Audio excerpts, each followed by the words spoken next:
This review is brought to you by Charcoal Toothpaste. Hello, this is Aaron from AaronOnAutos.com, and today we're going to do a shaky cam interior review inside a 2019 Ram. This is a 2500. Most of the heavy duties will look like this. Specifically though, I want to talk about the heavy duties in their Tradesman package. So this is almost bottom of the line. This is almost the base level for this truck. There are a couple of differences. It has a lot of off-road gear on it. Many of the items from the Power Wagon package. Otherwise though, most of the interior is what you'll see in a base level Ram heavy duty truck. Whatever the level of the, whatever that truck model might be. This is the 2500. The 3500 will pretty much look the same, etc. Anyway, I was hoping to contrast this with the 3500 in the Laramie package, which is the other end. That's the very top. And somehow or other, my interior video for that disappeared. I don't know where I put it. I don't know what's going on with it. It's been deleted, removed. I can't tell. Oh well, that's a bummer because that's a really swank truck. So back to this one, 2019 Ram heavy duty. These are all new. Just redid them this year, so there was a lot of hoopla because this is a big deal. They have huge towing capacities, lots of capability, and this right here, my kids have been calling it the monster truck. If you see the photo, I'll just put one up here right now. Photo. Oh. If you see what it looks like, it is a big, tall truck. It's hard to get in and out of. I made a video making fun of my friend Tim Esterdahl over at Pickup Truck and SUV Talk because he's short. Yeah, maybe I'll put that in here while I'm talking about it. I might as well, right? Here's me trying to get in the truck. Pretending to be Tim. So I was pretending to be like 6 inches shorter than I actually am. Anyway, all right, let's get on with it.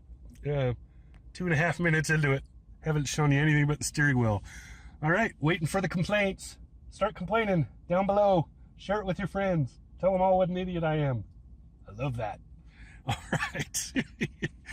Okay, over here, there's windows, mirrors, etc. This does not have the adjustable outside mirrors. So you see the mirror right there, and you see how there's that little pony mirror on the side. This does not have a way to adjust that in here. The Laramie package did. So if that's showing and it looks like a very different angle than it was before, it's because that camera just fell down. That's the first time I can name that GoPro suction mount has fallen off. That's crazy.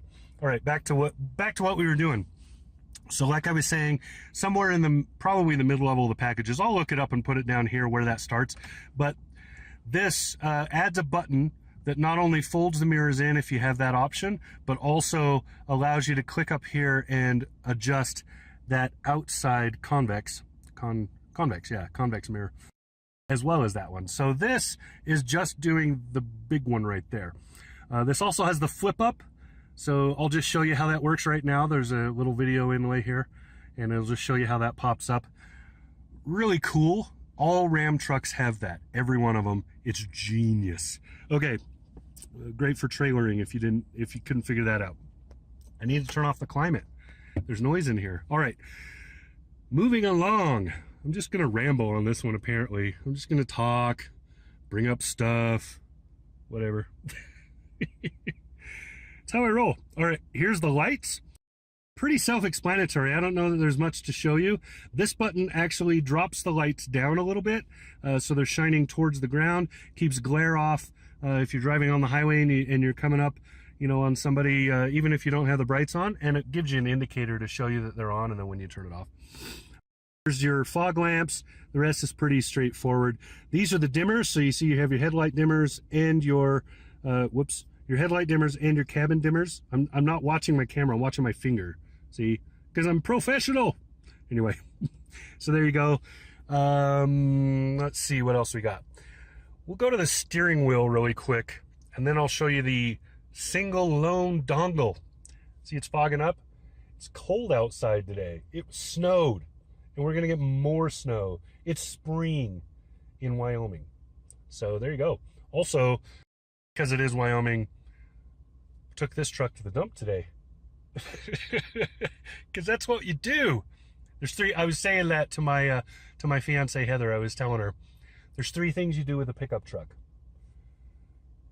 You help your neighbors move, or friends. You go to the Home Depot or Lowe's or whatever, and you get a bunch of home improvement crap, and you go to the dump. Those are the three things to do with a pickup truck. If you have this particular pickup truck, you add off-roading as number 4. Anyway, because that's kind of the point of this rig. It's awesome for that. Okay, back to it. This is supposed to be an interior review. All right. Up here, voice recognition. Over here is telematics. Telematics. It's telephone. This controls the driver information screen right up there. So moves things around, does whatever.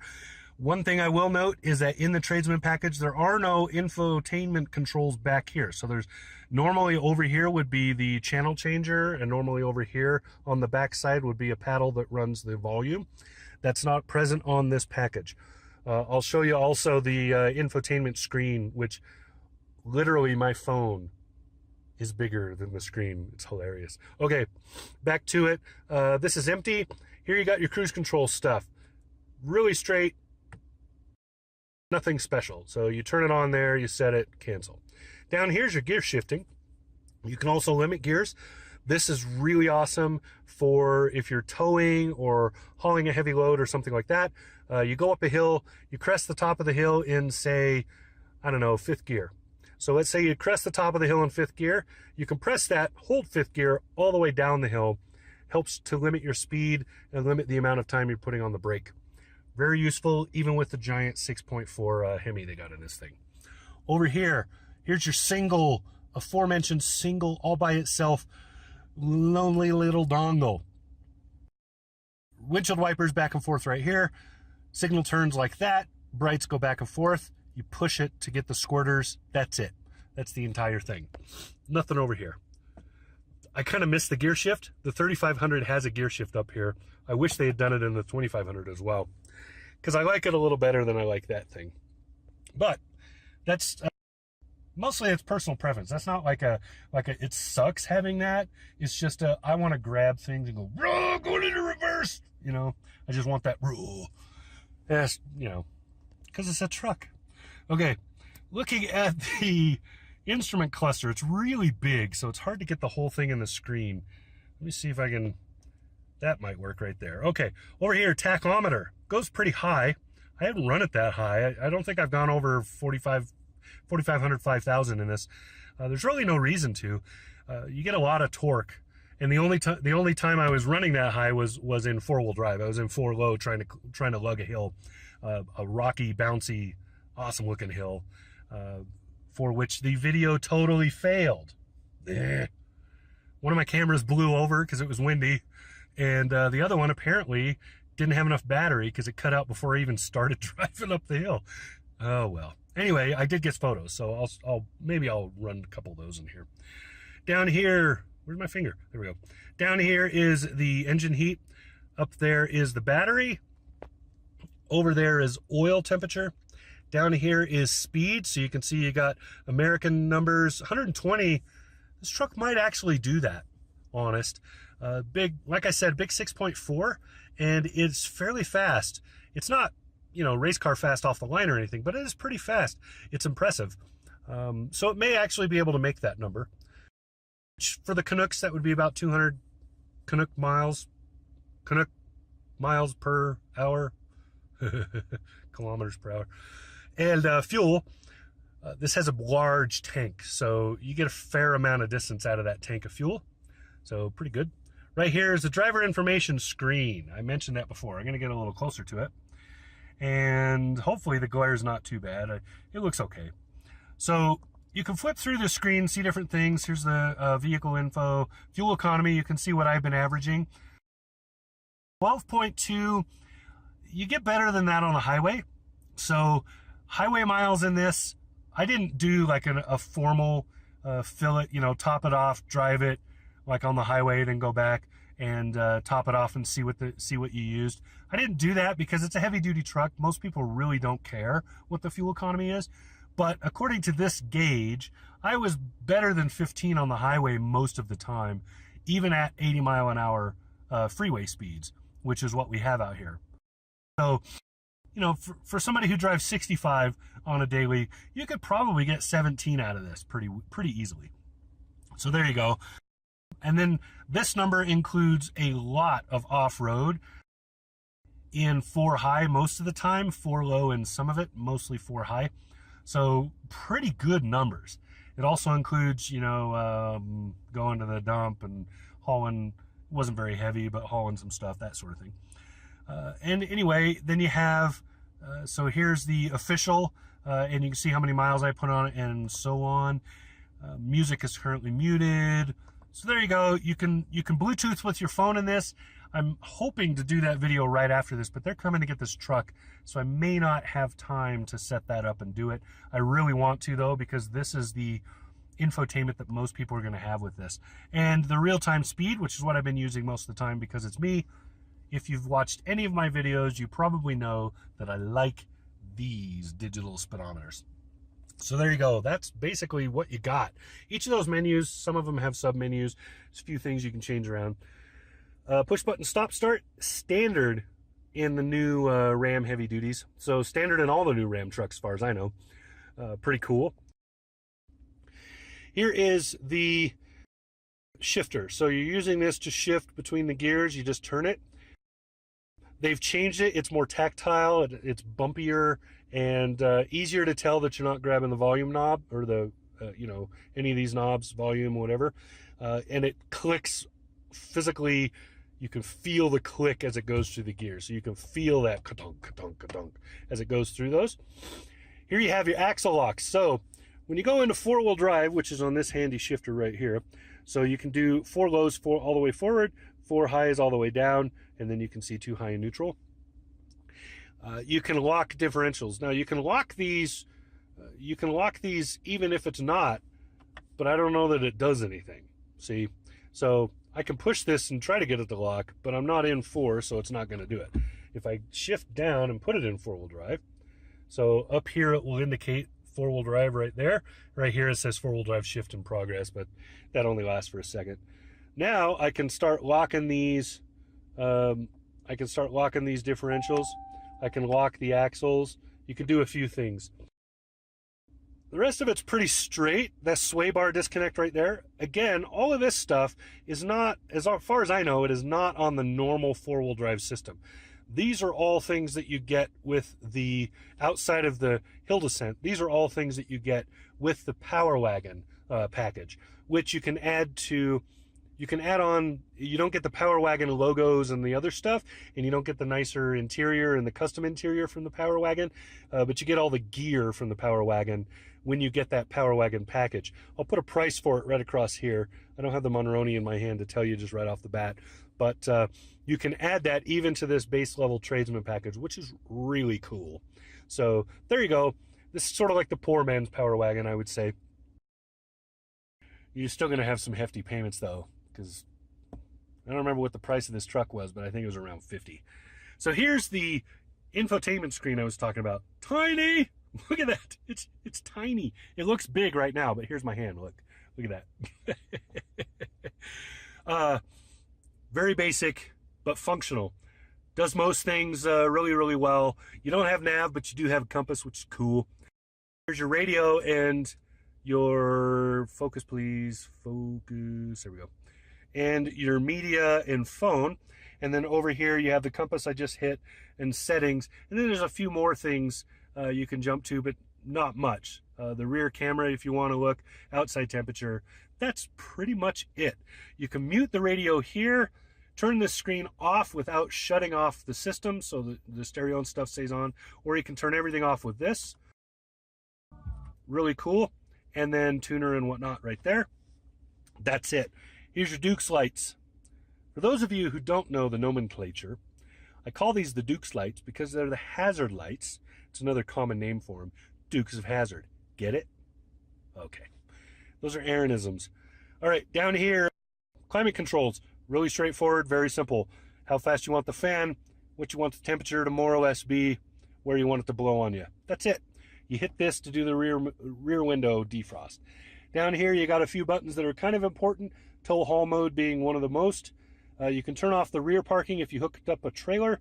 So you do this, it should do that anyway, but you can do it manually. Say you have a trailer that's desperate enough to drive this through a car wash. I would not recommend driving a large heavy duty truck through a car wash. Just saying. They're usually a little bigger than the car wash is made to accommodate. Over here, here's all your USBs. This is a base model. Look how many you got. You got 4. Assuming you have a USB-C, you have 4. And then there's the aux right in the middle. There's a little kind of storage tray. It's rubberized. This rubber will actually just pull right out if you want to pull it out and dump it or whatever. So this is kind of a good little, like a garbage spot. I wouldn't use those coin holders. I'll show you why, because there's better ones up here. But it looks like there's something down here, but I wanted to show you there's not, and there's nothing under here. Then here's your 4-wheel drive shifter. So I showed you that. Here's kind of a spot to just dump things, keys, whatever you got. That's there for another reason that I'll show you in a minute. Here's some drink holders. Ram is big on drink holders. There's a lot of them in every Ram truck, and it's a good thing. I like that. Also, these will hold pretty big stuff, so really awesome. Here is your armrest and small storage bin. Here's where I was talking about I would put the coins in here. This actually comes out. So, you can go around like a coin vendor and fill it up and then put it back in the truck when you're done. Pretty cool. Here's a 12 volt or USBs. Sorry, that's a USB. So you can drop an item in here like a phone or MP3 player, plug it in there and leave it. And that's it. And the reason this is so shallow is because this is actually a bench seat across here. So this allows you to have your girlfriend or whatever come sit with you and snuggle up. Pretty cool. So there you go with that. Also, I really like this. This is a new addition for the 2019 Rams.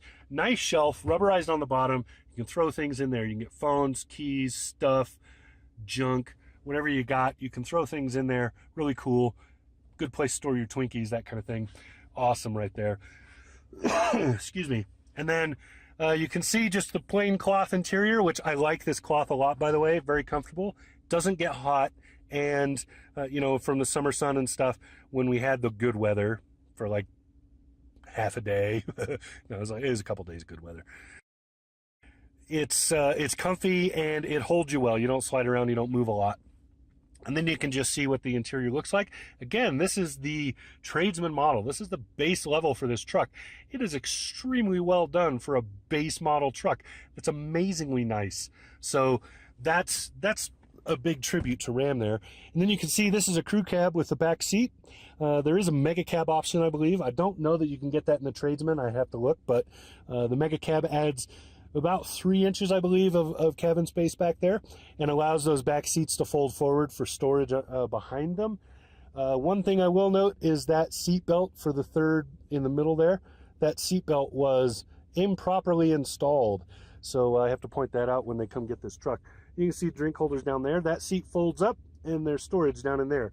One of the things that's stored in there is a cable that you plug in to run the winch. Yeah, part of the Power Wagon package includes a winch.